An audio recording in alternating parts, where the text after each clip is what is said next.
Welcome back to सपना study academy.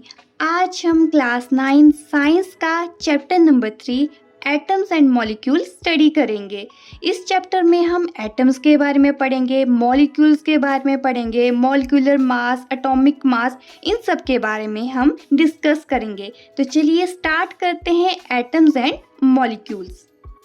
तो atom का कंसेप्ट सबसे पहले दिया था इंडियन फिलोसोफर महर्षि कनंद जी ने। उन्होंने कहा था ये जो पदार्थ है जिसे हम मैटर के नाम से जानते हैं, उसे हम छोटे छोटे पार्टिकल्स में डिवाइड कर सकते हैं। ऐसे डिवाइड करते करते ये एकदम छोटा सा पार्टिकल हमें लास्ट में रह जाएगा जिसे हम फर्दर डिवाइड नहीं कर सकते। तो ये जो लास्ट का सबसे छोटा पार्टिकल है इसे कहा गया परमाणु।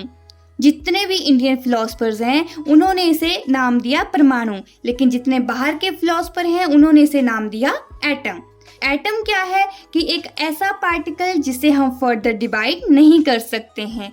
जैसे फॉर एग्जांपल हाइड्रोजन एटम हो गया, ऑक्सीजन एटम है, कॉपर एटम है, तो ये सब एटम के एग्जाम्पल हैं। सेकेंड आता है मॉलिक्यूल। तो जब दो या दो से ज़्यादा एटम आपस में कंबाइन होते हैं तो उसे हम कहते हैं मॉलिक्यूल। जैसे एक हाइड्रोजन है, दूसरी हाइड्रोजन है, क्या बना देगी ये hydrogen molecule.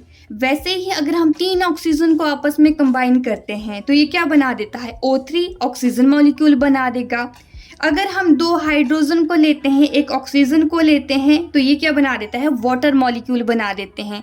I hope atom और मॉलिक्यूल के बीच का डिफरेंस आप अच्छे से समझ गए हैं। जो एटम कंसेप्ट है उसे इतना प्रॉपर एक्सप्लेनेशन उसका नहीं मिला, तो इसी चीज़ को देखते हुए लॉइजर एंड प्राउस्ट ने लॉज ऑफ केमिकल कॉम्बिनेशन का एक नया कंसेप्ट निकाला, जिसमें उन्होंने आगे 2 लॉज दिए थे। फर्स्ट आता है आपका law of conservation of mass और सेकंड था लॉ ऑफ कांस्टेंट प्रोपोर्शंस।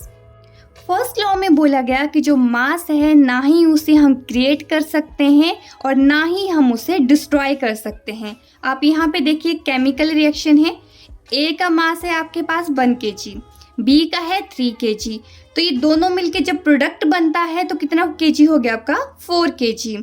तो इससे हमें ये पता चलता है कि जो रिएक्टेंट का मास होता है किसके इक्वल होगा, मास ऑफ प्रोडक्ट के। तो ये आपके इस लॉ को स्टेट करता है। सेकेंड लॉ है लॉ ऑफ कांस्टेंट प्रोपोर्शंस। इसमें कहा गया है कि जितने भी आपके एलिमेंट्स होते हैं वो एकदम डेफिनेट प्रोपोर्शंस में रहते हैं। जैसे यहाँ पे H2O को हम एग्जांपल ले लेते हैं। कितने एलिमेंट्स हैं, H2 है और साथ में कौन है, O है। तो इन दोनों के बीच का जो रेशियो रहेगा वो हमारे पास डेफिनेट रहेगा। इसके अलावा हम इसे चेंज नहीं कर सकते हैं। जैसे हाइड्रोजन है, इसका एटॉमिक मास कितना हो जाएगा 1। एटॉमिक मास आप आगे समझेंगे। 2 हाइड्रोजन होगी, दोनों को मिला के एटॉमिक मास हो गया आपका 2। ऑक्सीजन का एटॉमिक मास होता है 16। फर्दर इसे हम डिवाइड करते हैं तो हमारे पास प्रोपोर्शन क्या मिल जाता है 1:8। अभी आप क्या देखेंगे, आपके पास H2O का जो प्रोपोर्शन है वो इंडिया में भी हमें यही दिखेगा, अमेरिका में भी यही दिखेगा, अगर हम कहीं और जाते हैं हमें वहीं भी यही दिखेगा। ऐसा नहीं है कि इंडिया में इसका प्रोपोर्शन कुछ और आ जाएगा, अमेरिका में इसका प्रोपोर्शन कुछ और आएगा। तो यही है कि आपका जो प्रोपोर्शंस के रहते हैं वो हमेशा कांस्टेंट हैं। इसके बाद डाल्टन ने भी अपनी एटॉमिक थ्योरी को इंट्रोड्यूस किया।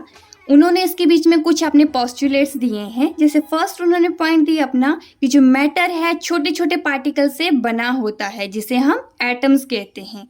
सेकंड उन्होंने बोला कि जो एटम होते हैं इंडिविजिबल होते हैं, मतलब इन्हें हम फर्दर तोड़ नहीं सकते हैं। Third postulate is atoms of given element are identical in mass and chemical properties. अभी जैसे हमारे पास हाइड्रोजन है, अगर उससे कोई हम कंपाउंड फॉर्म कर रहे हैं तो उसकी प्रॉपर्टीज तो सेम ही रहेंगी। ऐसा तो नहीं है कि यहाँ पे हाइड्रोजन कुछ और है दूसरी जगह जाके कुछ और हो जाएगा। अंडरस्टैंड। फोर्थ आता है आपका कि जो एटम होते हैं आपके डिफरेंट एलिमेंट्स के, उनकी जो प्रॉपर्टीज हैं वो भी डिफरेंट होंगी और जो मास हैं वो भी डिफरेंट होते हैं। अभी 2 लोग हैं, उनके एक दूसरे से मास भी अलग होंगे, कोई 40 kg हो सकता है, कोई 50 kg हो सकता है, उनके फीचर्स भी अलग होंगे, उनके बिहेवियर भी अलग होंगे। तो सेम वैसे ही अभी जैसे हाइड्रोजन है, इसका मास अलग होगा, इसकी केमिकल प्रॉपर्टीज अलग होंगी, हीलियम की अलग होंगी, ऑक्सीजन की अलग होंगी। तो ये आपका इस तरह से एक्सप्लेन किया हुआ है। एटम्स कंबाइन होते हैं टू फॉर्म कंपाउंड्स। इसके साथ ही जितने भी रिलेटिव नंबर होते हैं और जो एटम्स होते हैं वो कांस्टेंट रहते हैं किसी भी कंपाउंड में। अगर हम पानी बनाना है तो उसमें हाइड्रोजन कितने चाहिए, हमें 2 चाहिए। ऑक्सीजन कितना चाहिए, 1 चाहिए। तो पानी बनाने के लिए ये जो कांस्टेंट प्रोपोर्शन है ये तो सेम ही रहता है आपका। आप H3 या O2 तो इसमें नहीं डाल सकते हैं। तो आपके ये कुछ पोस्टुलेट थे जिसे दिया था डाल्टन ने। एटम के बारे में कुछ और जान लेते हैं।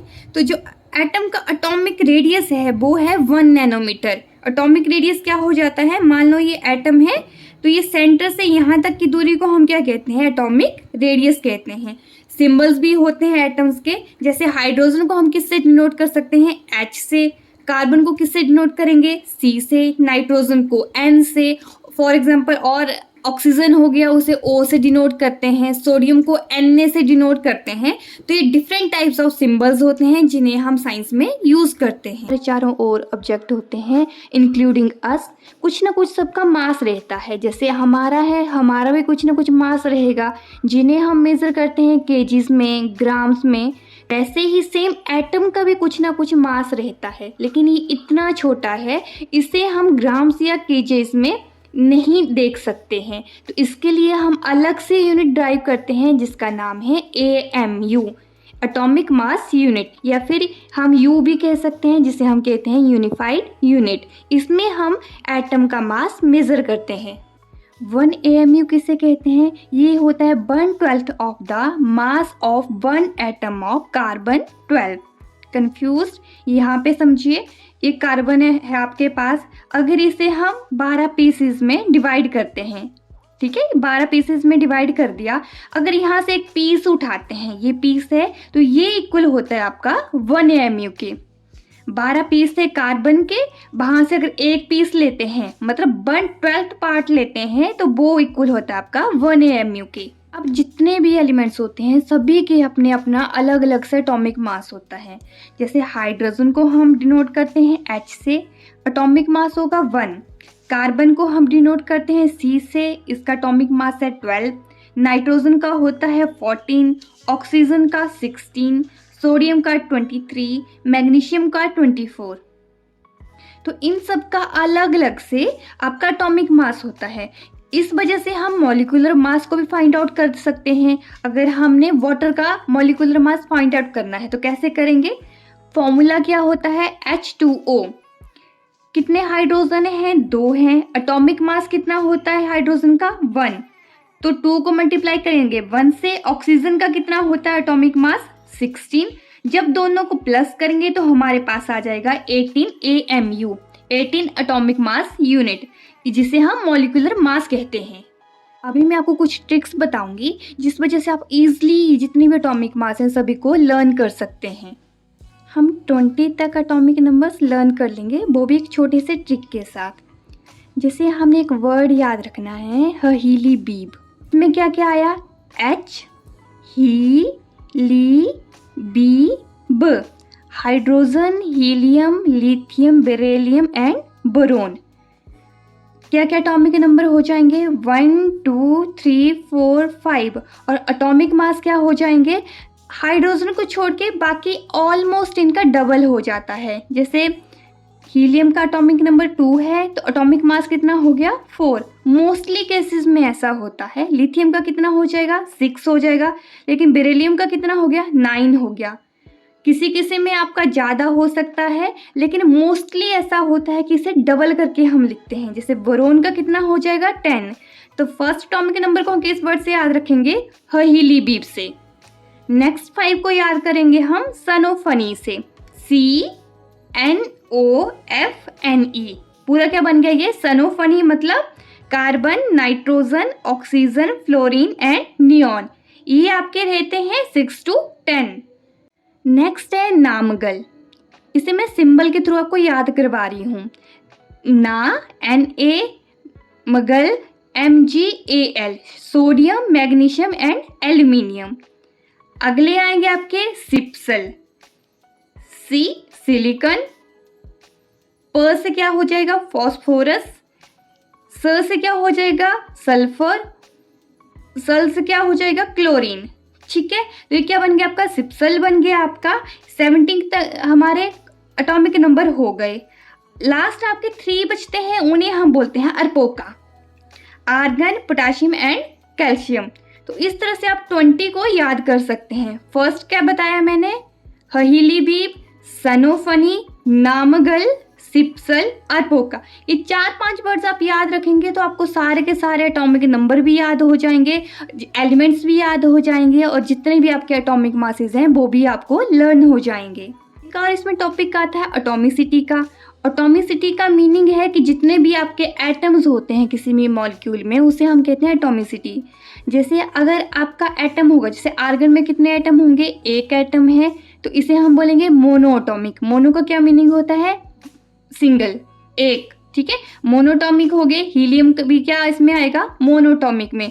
जैसे आपने देखा है हम ऑक्सीजन को O2 लिखते हैं, नाइट्रोजन को N2 लिखते हैं। कितने एटम है यहाँ पे, 2 हैं, तो इन्हें हम बोलते हैं डायटॉमिक।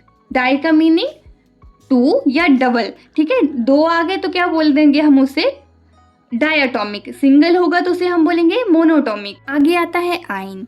तो जितने भी कंपाउंड होते हैं मेटल और नॉन मेटल से बने होते हैं, तो इनके ऊपर कुछ जो चार्ज होते हैं उन्हें हम कहते हैं आयन। चार्ज कौन कौन से होते हैं, पॉजिटिव और नेगेटिव। नेगेटिव क्या हो गया, एंटी चीज़ हो गई है, किसी चीज़ के एंटी हो रहे हैं तो वो क्या बन गया, एंटी से एनाइन बन गया, और दूसरा क्या हो जाएगा, केटाइन। इट मीन्स पॉजिटिव को हम कहेंगे केटाइन, और जो नेगेटिव है एंटी है उसे हम क्या कहेंगे, एनाइन कहेंगे। इन सब की हेल्प से हम केमिकल फॉर्मूला भी जनरेट कर सकते हैं। जैसे आप यहाँ पे देखिए, हमारे पास है एक मैग्नीशियम, एक है क्लोरीन। अभी इनसे हमने कोई केमिकल फॉर्मूला बनाना है तो वो कैसे बनाएंगे। सबसे पहले मैंने 20 तक आपको सारे क्रैम करवा दिए हैं एटॉमिक नंबर। उसमें याद रखनी है 3 चीज़ें जो है नोबल गैसेस। 3 नोबल गैसेस होती हैं, हीलियम, नियॉन, आर्गन। इनके क्या क्या एटॉमिक नंबर होते हैं, 2, 10 एंड 18। अभी आप यहाँ पे देखो, मैग्नीशियम है, इसका एटॉमिक नंबर कितना है, 12। इनका ये ट्राई रहता है कि वो अपनी नोबल गैस के पास पहुंच जाए। जितने नोबल गैस के पास उनके एटम होते हैं उतने ही इन्होंने खुद के बनानी होती है, जिसे हम कहते हैं बैलेंसी, ठीक है। अभी क्या हो जाएगा, मैग्नीशियम के साथ वाली है नियॉन। मैग्नीशियम के पास क्या है, 2 एक्स्ट्रा हैं, तो इन्हें 2 क्या करने पड़ेंगे, लूज करने पड़ेंगे, उसी वजह से ये नियॉन के पास पहुंच जाएगा। अब इसके पास क्या है, एक्स्ट्रा इलेक्ट्रॉन है, मतलब बहुत रिच है, किस में आ जाएगा, पॉजिटिव में आ जाएगा। क्लोरीन का कितना एटॉमिक नंबर है, 17। आर्गन तक पहुंचने के लिए कितना चाहिए, 1 चाहिए। इसके पास एटम की कमी है, मतलब ये क्या है, गरीब है, चाहिए इसे, तो कौन सा चार्ज है, नेगेटिव है, एनाइन है, ठीक है। एक्स्ट्रा है तो केटाइन की फॉर्म में, और ये वाला किस में आ जाएगा, एनाइन फॉर्म में, ठीक है। चार्ज भी हमने डिस्कस कर दिए, जिन्हें हम बैलेंसी भी कह सकते हैं। फिर क्या करेंगे, इसे हम क्रॉस मल्टीप्लाई कर देते हैं, मतलब Mg किसके साथ चला जाएगा, 1 के साथ, और Cl के साथ क्या आ जाएगा, 2 आ जाएगा। तो फॉर्मूला क्या बन जाएगा हमारे पास, MgCl2। आई होप आप केमिकल फॉर्मूला बनाना बहुत अच्छे से सीखे हैं। इसी तरह से और भी केमिकल्स फार्मूला घर बैठे बैठे आप ट्राई कीजिए, आप इजीली सब फार्मूला को बना सकते हैं। इसी के साथ ही हमारे चैप्टर एटम एंड मॉलिक्यूल यहीं पे फिनिश होता है। अब मिलेंगे हम नेक्स्ट वीडियो में नेक्स्ट चैप्टर के साथ। तब तक के लिए नोट्स बनाते जाइए, साथ में रिवीजन भी करिए, ताकि आपके एग्ज़ाम में ये बहुत ही हेल्पफुल हो। एक बार फिर से thank you, and please do like, share and subscribe to my YouTube channel.